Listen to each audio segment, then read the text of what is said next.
AI 분야의 거장 얀 루쿤의 최근 인터뷰랑 기고문들을 보내주셨는데 와, 정말 밤새 시간 가는 줄 모르고 읽었습니다. 아, 그러셨군요. 특히 12년이나 몸담았던 메타를 떠나는 시점이잖아요. 근데 지금 AI 업계 완전 대세인 LLM에 대해서 거의 선전포고를 하는 수준이라 오늘 이 생각의 지도를 함께 그려보는 시간이 정말 재밌을 것 같습니다. 맞아요. 그 자료들 보면 루쿤의 생각은 딱 한마디로 정리가 돼요. 뭔가요? 지금처럼 LLM 몸집만 키우고 텍스트만 들이붓는 방식, 절대 사람처럼 될 수 없다.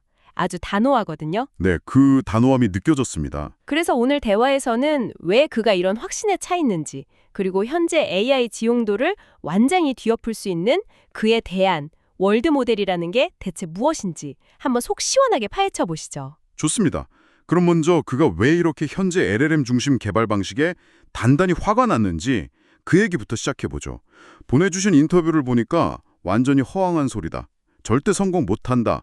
이런 표현까지 쓰던데 이건 그냥 의견 차이가 아닌 것 같았어요. 네, 그의 비판은 크게 세 갈래로 나뉩니다. 세 갈래? 네, AI를 가르치는 방식인 지도학습이랑 강화학습의 비효율성, 그리고 가장 근본적으로 AI에게 먹이는 재료 있잖아요. 재료요? 네, 텍스트 데이터, 그 자체의 한계, 이 세 가지가 현재 방식의 발목을 잡고 있다고 보는 거예요. 알겠습니다. 그러니까 AI를 가르치는 방법도 문제, 주는 재료도 문제다. 그렇죠. 그럼 첫 번째, 지도학습부터 짚어볼까요?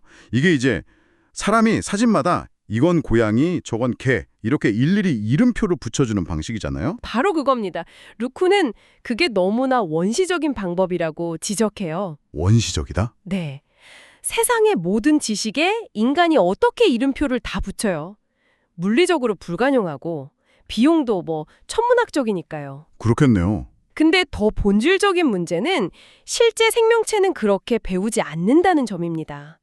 아기들이 세상을 배우는 방식을 한번 생각해 보세요. 아, 그 비유가 확 와닿네요. 저희 아이도 식탁에서 숟가락을 진짜 100번은 떨어뜨린 것 같은데 제가 옆에서 아들아, 이게 바로 중력이란다 하고 가르쳐준 적은 없거든요. 하하, 그렇죠. 그냥 세상이 원래 그렇다는 걸 온몸으로 배우는 거죠. 정확합니다. 아기는 수많은 관찰을 통해서 세상의 물리 법칙을 그냥 내재화하는 거예요. 누가 알려주지 않아도요. 네네. 반면에 라벨링에 의존하는 지도학습은 그런 깊은 이해가 없어요.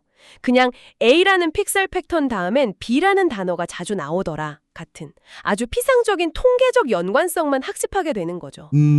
껍데기만 배우는 거군요. 맞습니다. 세상이 어떻게 돌아가는지에 대한 진짜 상식이나 내적인 모델을 만들 수가 없는 구조인 거예요. 그렇군요. 그럼 두 번째 비판 대상인 강화학습은 어떤가요? 알파고가 이 강화학습으로 세상을 놀라게 했잖아요. 네, 그렇죠. 그 복잡한 바둑을 정복했는데 이게 왜 인간 수준 지능으로 가는 길이 별 수는 없는 건지 충분히 대단해 보이는데요? 아주 좋은 질문입니다. 많은 분들이 그렇게 생각하죠. 네. 하지만 루크는 강화학습이 샘플 효율성 면에서 최악이라고 말합니다. 샘플 효율성이요? 구지보누로 난이를 봐야 안다는 거죠.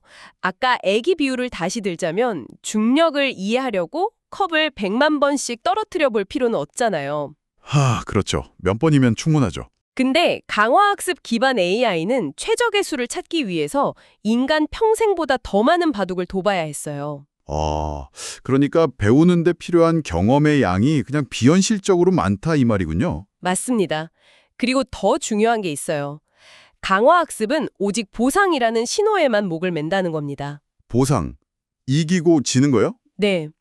이러면 이기고 저러면 진다는 식의 전략학습에는 뛰어나지만 세상이 왜 그렇게 돌아가는지에 대한 일반적인 지식을 얻기에는 부적합해요. 현실 세계는 이기고 지는 것만으로는 설명할 수 없으니까요. 알겠습니다. 가르치는 방법에 대한 비판은 이해가 됐습니다. 근데 르쿠는 여기서 더 나아가서 우리가 AI에게 주는 재료, 그러니까 텍스트 데이터 자체도 근본적으로 잘못됐다고 본다는 거잖아요. 이건 정말 LLM의 기반을 흔드는 얘긴데요. 르콘의 비판 중에 가장 뼈아픈 지점이 바로 이겁니다. 아, 그래요? LLM이 먹고 자라는 텍스트 데이터는 사실 현실 세계에 대한 영양가가 거의 없는 공허한 기호에 불과하다는 거죠. 영양가가 없다? 네, 그가 제시한 비유를 보면 이게 무슨 뜻인지 확실히 와 닿으실 겁니다. 인터넷의 모든 텍스트, 약 30조 개의 토큰을 AI가 학습한다고 쳐보죠. 네. 이 데이터의 총량은요, 바이트 기준으로 4살 아이가 평생 깨어있는 동안 보는 시각 정보, 약 15,000시간 분량의 비디오랑 비슷하대요. 데이터 양 자체는 비슷하네요, 근데. 그쵸? 근데 그 안에 담긴 정보의 질이 하늘과 땅 차이라는 겁니다. 아, 윗구는 텍스트가 현실 세계에 접지되어 있지 않다고 표현해요. 접지요. 아, 현실하고 연결이 안 되어 있다. 뭐 그런 뜻인가요? 네, 맞습니다. 사과라는 단어는 그냥 기역, 오, 아 같은 기호의 나열일 뿐이잖아요.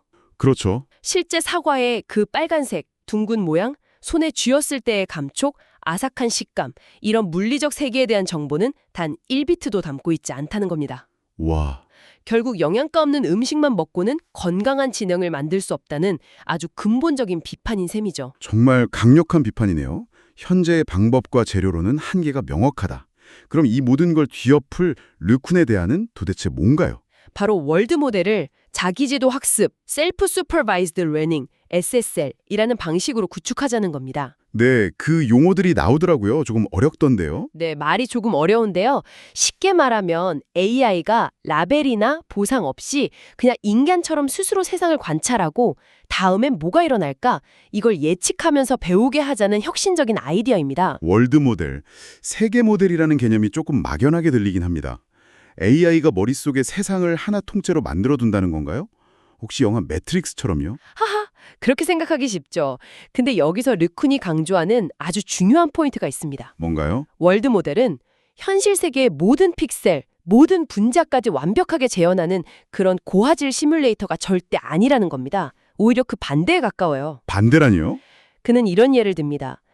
우리가 목성의 100년 뒤 궤도를 예측하는데 목성을 이루는 모든 가스 분자의 움직임을 다 시뮬레이션할 필요는 없다는 거죠. 아, 그렇겠네요. 필요한 정보는 딱 6개의 숫자. 현재 위치 좌표 3개랑 속도 벡터 3개. 이것뿐입니다. 나머지는 그냥 예측에 불필요한 세부 정보일 뿐이죠. 네네. 지능이란 바로 이렇게 예측에 불필요한 정보를 과감히 버리고 핵심만 추려내는 추상화 능력이라는 겁니다. 아, 이제 좀 감이 오네요. 세상을 사진처럼 복사하는 게 아니라 세상이 돌아가는 핵심 원리, 뭐랄까 일종의 물리법칙 같은 것만 딱 뽑아내서 머릿속에 간직하는 능력이군요. 정확합니다. 그럼 이 똑똑한 월드 모델은 어떻게 학습시키나요? 여기서 그 자기지도 학습이 등장하는 거군요. 맞습니다. 자기지도 학습 SSL은 이름 그대로 스스로, self, 스승이 되어 supervised, 배우는 learning 방식이에요. 스스로 스승이 된다. 네, 인간의 라벨링 없이 데이터 자체에서 정답을 찾아내죠.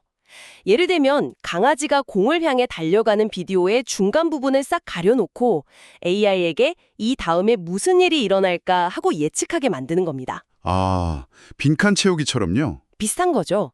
이 문제를 풀기 위해서 AI는 픽셀 하나하나를 외우는 게 아니라 움직이는 물체, 공간, 상호작용 같은 추상적인 개념을 스스로 터득하게 되는 거예요. 이런 아이디어를 실제로 구현한 기술도 있다고요? 보내기 신자료에 제파라는 이름이 계속 나오던데요. 네, 르쿤이 메타에서 개발을 주도한 제파가 바로 그 구체적인 결과물입니다. 제파의 가장 혁신적인 부분은요, 예측을 픽셀 수준이 아니라 추상적인 표현 공간에서 한다는 점입니다. 잠시만요. 그 부분이 조금 어려운데요. 픽셀이 아니라 추상적인 공간에서 예측한다. 이게 무슨 뜻이죠? 예를 들어서 아까 그 강아지 비디오 있잖아요. 다음 장면의 모든 픽셀 색깔을 정확하게 그려내는 건 거의 불가능에 가까워요. 그렇죠. 바람에 나뭇잎이 어떻게 흔들릴지, 구름이 어떻게 움직일지 어떻게 알겠어요? 바로 그겁니다. 재판은 그런 불확실한 세부 묘사는 그냥 포기해요. 아, 포기한다고요? 네. 대신 강아지가 공에 더 가까워질 것이다 또는 강아지의 자세가 낮아질 것이다 와 같은 추상적인 관계와 개념을 예측하는 거죠. 이건 완전히 차원이 다른 이야기입니다. 와, 마치 컴퓨터가 세상의 본질을 꿰뚫어 보는 법을 배우는 것과 같다고 할 수 있죠. 이건 정말 패러다임의 전환이네요. 텍스트라는 기호의 세계에서 벗어나서 현실 세계의 동적인 원리를 추상적으로 이해하고 예측하는 방향으로 가야 한다. 네, 그렇죠. 그렇다면 르쿤의 비전이 현실화됐을 때 AI의 미래는 어떻게 달라질까요? 많은 분들이 궁금해하는 AGI, 그러니까 범용 인공지능이나 안전 문제에 대해서는 어떻게 보고 있나요? 그는 이 문제에 대해 아주 현실적이면서도 독특한 낙관론을 펼칩니다. 오, 낙관론이요? 네, 우선 그는 범용 인공지능, AGI라는 용어 자체를 별로 좋아하지 않아요.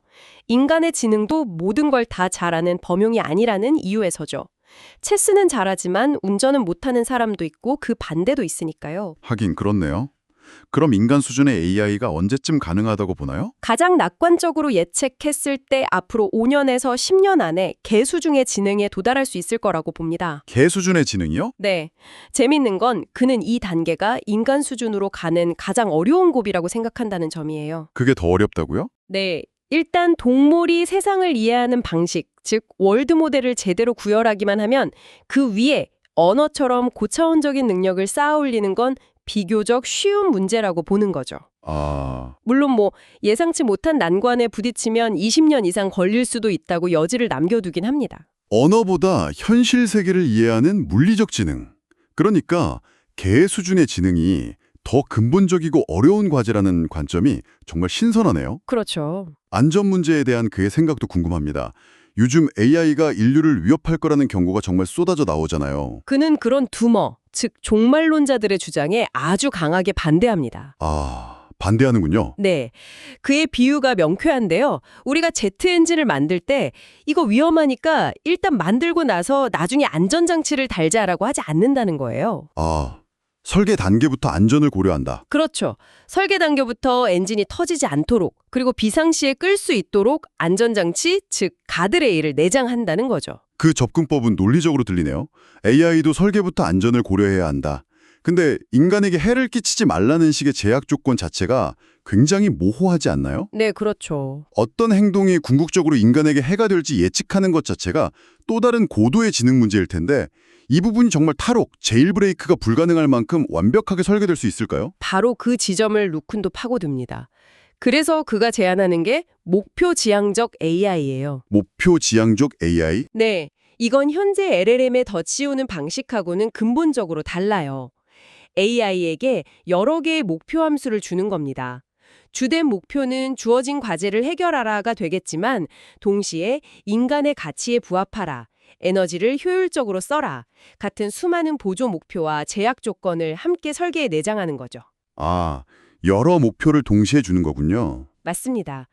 AI는 이 모든 조건을 만족시키는 최적의 경로만을 탐색하도록 처음부터 설계되기 때문에 교묘한 질문으로 안전장치를 우회하는 탈옥 자체가 원천적으로 불가능한 구조라고 주장합니다. 듣고 보니 굉장히 체계적이네요. 땜질식 처방이 아니라 아예 뼈대부터 안전하게 만들자는 거군요. 네, 핵심이 바로 그겁니다. 마지막으로 궁금한 점이 있습니다.